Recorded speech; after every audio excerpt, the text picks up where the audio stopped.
تعال اقول لك افضل برنامج تقدر تedit عليه اي فيديو انت عايز تعمله، والبرنامج ده فري وسهل الاستخدام جدا وهيفيدك جدا جدا وانت بتعمل اي فيديو.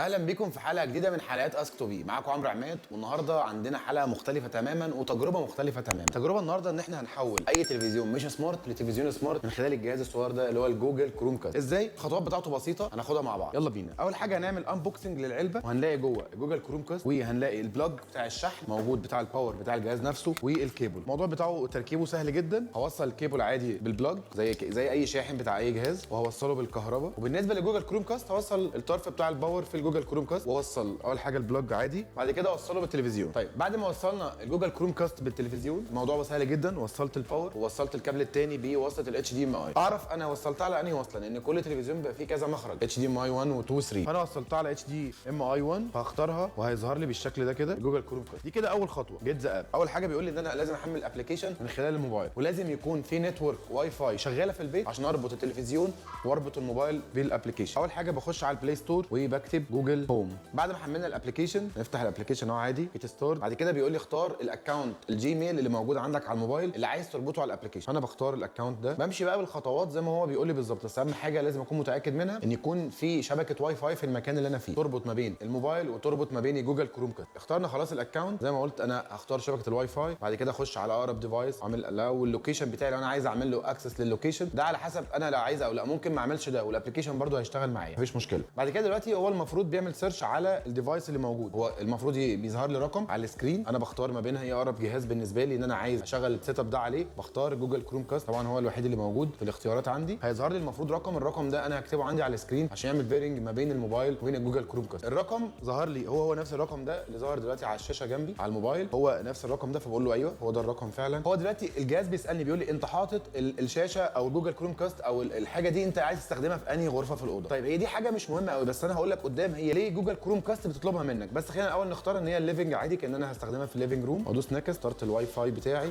بعد كده بيقول لي انتر واي فاي باسورد. اول ما دخلت الباسورد تاني اللي هو بتاع النتورك اللي عليه الشبكه، انا كده خلاص الموبايل اصلا كان متعرف على شبكه الواي فاي الموجوده في البيت، بس الجوجل كروم ما كانش عارف النتورك. بعد ما ربطتهم الاثنين مع بعض دخلت الباسورد تاني للجوجل كروم. هو دلوقتي بدا يعمل كونكتنج تو واي فاي. هو كده خلاص الجهاز المفروض هيشتغل، الاثنين هيشتغلوا مع بعض. طيب هو دلوقتي الجهاز بيعمل ابديت، بس حاجه مهمه جدا لازم تاخد بالك منها. لو انت عندك اثنين واي فاي في البيت، خد بالك انك لازم تربط الموبايل واللي هيشتغل عليه الاب والجوجل كروم كاست التلفزيون على نفس النتورك. لو شغلت كل واحد على نتورك، هو الاثنين كده مش هيشوفوا بعض، لا الجهاز ولا الموبايل يقدروا يشوفوا بعض. طبعا بعد ما بيعمل ابديت للابس بتاعته على التلفزيون وعلى الموبايل، بيبدا بعد كده بتظهر الشاشه بالشكل ده، وبيظهر عليها الايكون بتاعه الابس المفروض انت تستفيد بيها بعد ما وصلت لجوجل كروم كاست، زي النتفليكس او اليوتيوب او بعض البرامج اللي هتبقى موجوده، واغلبها بيبقى موجود على السطح بتاع العلبه بتاع الجوجل كروم. زي كده بيبقى موجود الابس اللي هتبقى موجوده معاك تقدر تستخدمها. بس كده احنا كده يعتبر خلصنا.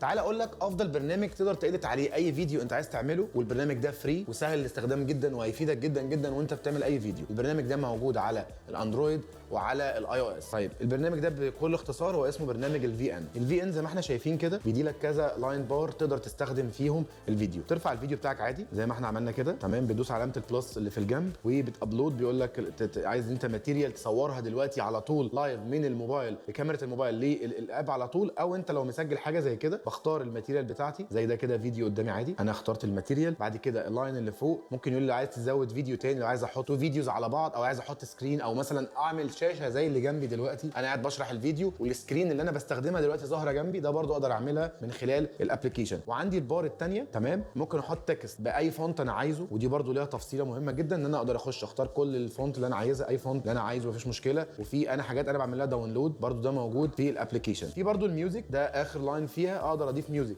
من خلال ميوزك او افكت او ريكورد. يعني انا ممكن اسجل على فيديو شغال من خلال الابلكيشن، ادوس ريكورد الابلكيشن والفيديو شغال معايا يجري، اقدر اعمل عليه في او عادي بسهوله جدا، او اضيف عليه مقطع ميوزك عادي مفيش مشكله خالص. بالنسبه للبار اللي تحت ده كده بكل اختصار الكذا بار اللي موجودين فوق بعض ده كده اللاير كلها. طيب انا ممكن برضه اتحكم في الميوزك، الغي الصوت خالص من تحت او اشغله لو انا هحط تراك ميوزك من فوق. طيب بالنسبه للبار اللي تحت، البار اللي تحت باختصار هقول لك على اهم الحاجات اللي موجوده فيه. عندك الفلتر، يعني زي الفيديو زي ما انت شايف كده انا اقدر اغير الالوان بتاعه الفلتر بتاعه الفيديو بكل سهوله. انا مش بعدل، انا بعدل الاضاءه بتاعه الفيديو كامله. هو بيعمل كونتراست ما بين الفيديو كله، ما بين الالوان بتاعه الفيديو كلها اللي موجوده فيه. مثلا السبيد، يعني اقدر اخش اتحكم في سرعه اللاير ده كده، ده فيديو شغال عادي مفيش اي مشكله. انا ممكن ازود السرعه بتاعته بالشكل ده على حسب السرعه اللي انا عايزها. تمام اهو كده الفيديو معايا هيبقى بالشكل ده كده. طيب ايه تاني؟ السبليت، ان انا اقدر اعمل سبليت ما بين مشهد في الفيديو ومشهد تاني، او كات ما بينهم واقدر اديليت جزء منها. طيب وعندي طبعا الديليت، وعندي الافكت ان انا اقدر احط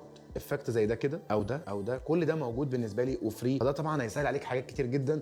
مش محتاج ان انا دلوقتي اجيب ابلكيشن او اجيب حاجه تكون مثلا زي الافتر افكت او بريمير، ده يغني عنه في الوقت الحالي وانا بستخدمها من على خلال الموبايل. كده باختصار طبعا في شويه حاجات جوه، في ميرورنج، ممكن اعكس الشاشه، ممكن اعمل روتيت ليها يمين شمال فوق تحت. طبعا هو في فيتشرز كتير جدا، بس انا دلوقتي قلت لك يعتبر اهم النقط. بس في نقطه مهمه جدا برضو لازم اقول لك عليها قبل ما اقفل يعني ايه شرح البرنامج ده. من فوق لو جيت دوست من فوق زي كده يجيب لك كل الفريم بتاع الفيديو. يعني انا اقدر اختار اوريجينال او السايز بتاع اليوتيوب، او لو هرفع الفيديو ده تيك توك او انستجرام او ستوري، كل ده بختاره من السايز بتاعه فوق. انا كده باختصار يعتبر شرحت لك شرح سريع ومبسط لبرنامج الفي ام. وطبعا احنا في اسك تو بي اي ابلكيشن هينزل، الابلكيشن ده فعلا هنلاقيه مميز، في امكانيات هتساعدك وتسهل عليك بعض الاستخدامات، هنجيبه وهنشرحه بالتفصيل. استنونا في حلقه جديده من حلقات اسك تو بي.